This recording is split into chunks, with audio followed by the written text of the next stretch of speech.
to you. You're listening to The Music Business Buddy with me, Johnny Amos, podcasting out of Birmingham in England. I'm the author of the book, The Music Business for Music Creators, available in hardback, paperback, ebook format. I'm also a music creator with credits on a variety of different labels as either a writer or a producer. I'm a senior lecturer in both music business and music creation. Wherever you are, whatever you do, consider yourself welcome to this podcast and to a part of this community. I'm here to try and educate and inspire music creators from all over the world in their quest to achieving their goals by gaining a greater understanding of the business of music. Okay, so in today's episode, I'm talking about Fintech and the role that it could be playing in the music industry as we move forward.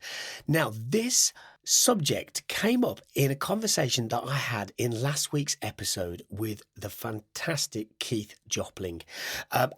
Let me just draw your attention to something that he said during the interview that we had. One of the fundamental things that I can see around the corner is a shake-up in funding. Okay. I mean, that agency I talked about that I worked at before Spotify was partly financial services. And I said to those guys before I left, you're doing all this work in financial services. Fintech's going to be huge. Just get into fintech now. All right, so let's just simplify things for a minute.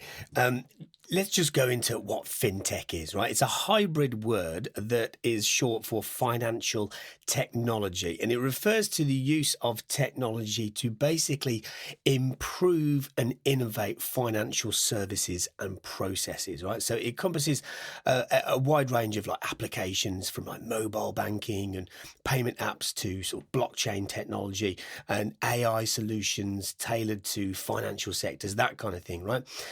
So they deal with like lending and borrowing, investment, insurance, and also a lot of connotations to cryptocurrencies and the awareness of cryptocurrencies and the blockchain in general. So, fintech companies basically offer, a kind of innovative, inclusive, cost-effective approach, right? But where does this all sit with the subject of the music industry? Let's go a little deeper into that. And this is what Keith said. So I think fintech is on the way to solving artist funding. Okay, now traditionally, record companies have been the people that have been there to fund an artist, to take the risks on the campaign. And we'll come back to that subject of risks shortly. But I was interested to see what Keith's take was on where this subject sits with labels. And this is what he said. It's going to be really interesting for the labels because it's one of the strongholds of a label is we're still the guys you come to for money. And most creators need money, right? They need that investment. Okay, so we know that record companies invest in artists. There's nothing new about that. It's been going on for decades, right?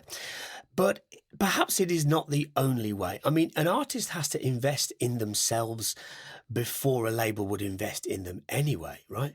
But labels are far more than just investors, aren't they? They have expertise. They have a wide knowledge base that across various subsectors of the music industry. So they're good at the creative bits. Now let's think about what Keith says to that. When artists have a different route to funding, they're no longer held by the label to do the creative bit. Okay, now this really, really got me thinking. This really captured my imagination. Keith referred to perhaps having an A&R that's really, really passionate about an artist, but then getting pushback from other departments within the record company. Perhaps the marketing team doesn't get it. Now, if you're signed to a major corporation and you're not happy with what the marketing team are doing or not doing, or you're not happy with how the track is being pushed on playlists or whatever it might be, even if you as an artist were to complain about that to a record company, you're not always going to get very far, are you? I mean, it's not like the company can then go and sack the marketing team, right? It's just not going to happen.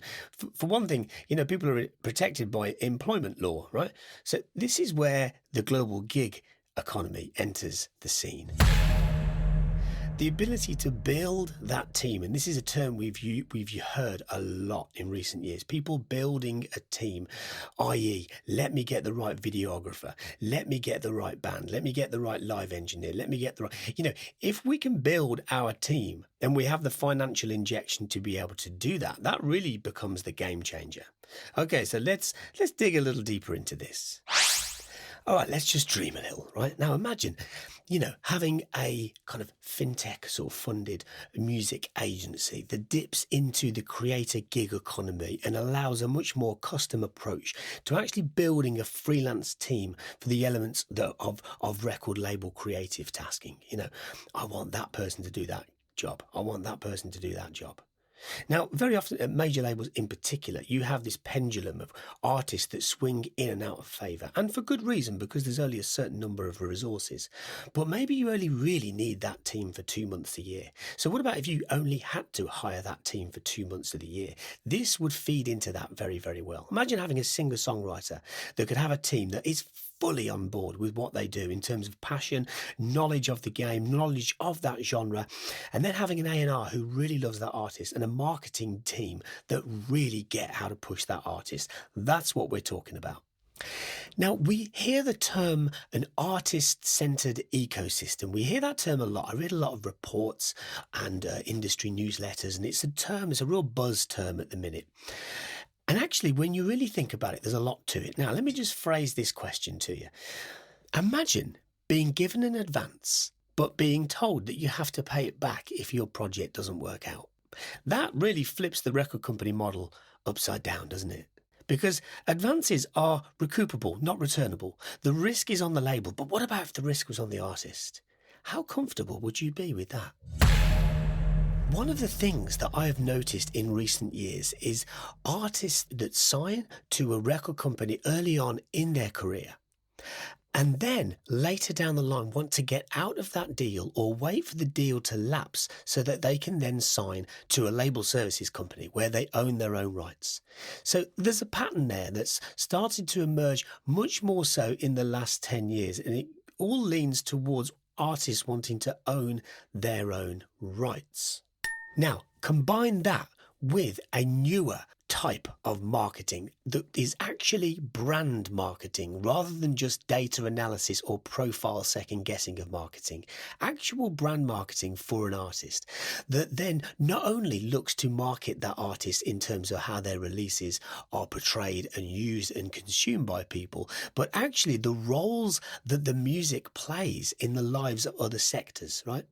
Now, instead of relying upon a marketing team that's salaried to be able to do that, you could instead work with different creative marketers to try them out, test different ideas, and if they don't work, you can change them for another person that can do that same job that is from the creator gig economy. So instead of working inside a salaried business model, we're working way more heavily into that gig economy. Okay, now back to fintech again for a minute. So one of the companies that Keith mentioned were Beatbread. Now, Beatbread are basically a fintech company. They fund music and they advance and empower independence, right? So they empower artists and labels with a choice of funding options to control their own business model. Now, my research also led me to understand the role that a company called Hi-Fi are playing. Hi-Fi, H-I-F-I. And they launched about 3 or 4 years ago, I think, to help artists to kind of actually see what they're earning and therefore to see what they are worth. Now, they kind of classify themselves as a financial rights organization, right? They're kind of building innovative products and services that work to financially empower the creator class. Now, to simplify that, what we're really talking about there is the ability to be able to use financial services to gain an understanding of where an artist or a label is currently at, and then investing further into them, into their goals, for them to then climb even further. Now, let's contrast that against an existing record company called Snafu Records.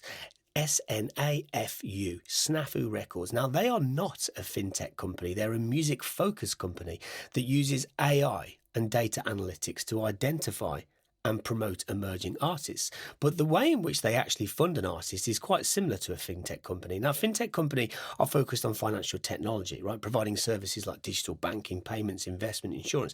Snafu would operate in the music and entertainment industry rather than in the financial sector, but they are still using their own technology to build a forecast on what an artist would earn based upon what their current streaming data says they are earning. Now, collect all this together, and what we can actually ascertain from this information is that an artist becomes a lot more investable when they've got data that people can understand. This is the same reason as to why Spotify allow artists and labels to engage with certain tools on their platform, like Marquee, like Showcase, like Discovery Mode, when they actually understand who their audience is. Now, that is not hugely different from how a record company signs artists, especially since the turn of the digital age, where they started to take less risks on unknown artists. Now, over the years, I've seen many artists that are told by the major record companies, okay, right, you're great, you've got loads of potential, but you just don't have the data yet. So the artists then go away and work on the data, i.e. building up their social media presence, building up their followers, their traffic, their engagement, building up their streams, etc., and then going back to that record company. But what about this? What about if they don't go back to that record company? What about if they take that data and they go to a company that understands how to use that data to build a financial projection upon what they could be earning over the next year or so? That's where we're at now. Okay, so all of this leans towards that artist-centered ecosystem that I referred to earlier.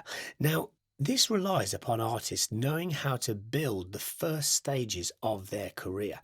Now, in many ways, the artists do have the same tools that a lot of labels do. One of the things that really changed everything in the last decade was the ability to read and absorb streaming data, because that was the first time that we all got to understand exactly what demographic information looks like on an almost live level. That was a real game changer, because it meant that artists have access to the same data as labels. Now, once you know how to read that data, and once you know how to build inferences from it, you then know how to second guess what the future might look like. And that's really where kind of fintech steps in. Okay, so all of this circles back to the one subject that is often the biggest subject that artists face is, how do I get all this started? How do I become an investable artist? And I think actually what it really circles back to is those same usual fundamental questions of, who are you? What is your vision? What is your mission? What is your message? What genre are you in? Let's see how you start to build your social media. Let's see what kind of streams you can get. Let's see how many people are listening. Who are those people? How often are people saving something? Let's take that lead single, work it into playlists. Once you start to kind of develop that further and further, it then becomes a position that is investable in. Where that investment comes from is the thing that might change. Okay, so there you go. I just thought I would draw some commentary after last week's episode. There was so much to pick apart from what Keith said. There was so much to kind of unpack and truly understand. So I just thought, instead of just me warbling on at the end of that episode, I thought I would build a separate episode and build it around that little subject. Okay, I hope that has been useful, everybody. Until next time, may the force be with you. The music